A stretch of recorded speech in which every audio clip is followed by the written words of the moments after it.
Hubo una época en la que lo que decían los aliens en el cine y la televisión no importaba en realidad.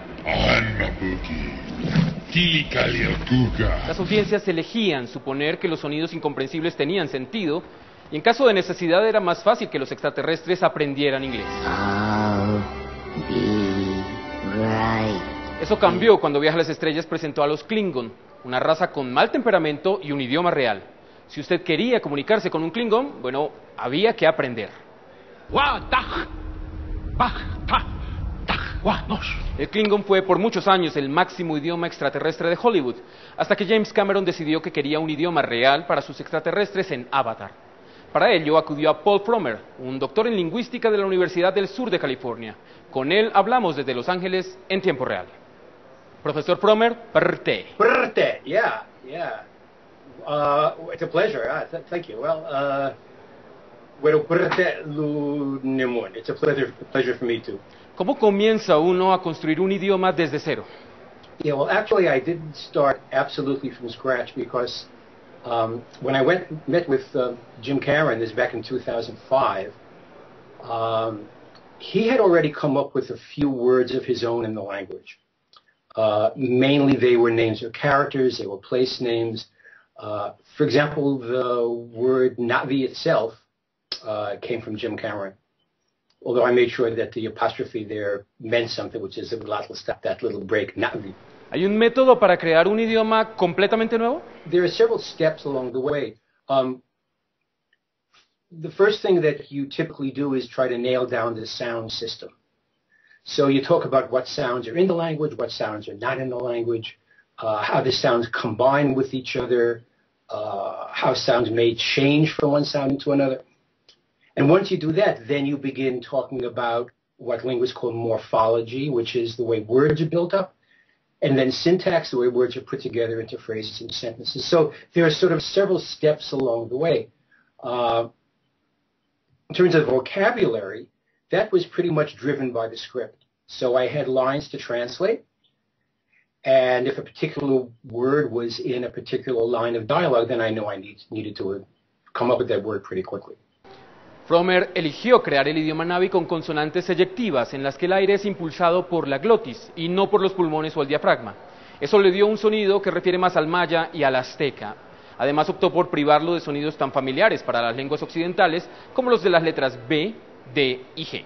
I think inevitably, when you do something like this, the languages that you have the most experience with yourself will have some kind of influence. So, I know, I've had experience with some of the standard languages that people typically study when they're students in the U.S., French, German, little tiny bit of Spanish. But I've also had some experience in Hebrew. I lived in Malaysia for a couple of years, so at one point my Malay wasn't too bad. I lived in Iran for a year, so my Persian actually at one point was probably my best language, although it's gotten pretty rusty. I've had a little bit of Chinese, for example. So those languages tended to have some influence on Navi.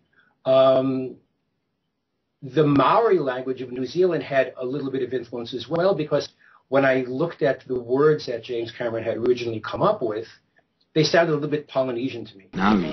Nari. Nari. Nari. Navi. Ok, ¿puede usted decir que sabe hablar Navi mejor que nadie? I would say that I'm in the learning stages, and there are certain things that I can come out with pretty easily on my own. There are certain things that I have to think about. However, I should tell you that I have discovered, actually quite a while ago, that I am not at all the best person to speak Navi. There are people now in the Navi community who speak it much better than I do and write it better than I do. So that's been quite an interesting discovery. My name is Rob Malto. Okay, so I'm going to teach you some basic introductory phrases. Kalt-i means hello. Kalt-i, there's a small pause after the. Okay, so it goes kalt-i, that means hello. Hoy el diccionario Navi consta de más de 1.400 palabras y sigue creciendo. Probablemente Frommer tendrá que ampliarlo cuando Cameron ruede las 2 continuaciones previstas, que se estrenarían en el 2014 y en el 2015. ¿Cómo se siente al saber que hay gente que hoy habla mejor un idioma que usted creó? It is, in a word, awesome. I feel awed. I feel a bit humbled that something that kind of started in my head is now out there in the world. I also feel a sense of responsibility because a lot of people are looking to me to develop the language further, to increase the vocabulary, and that's something that I need to do. Para más información visite esta dirección o el Lu Wilson Vega na Tiempo Real.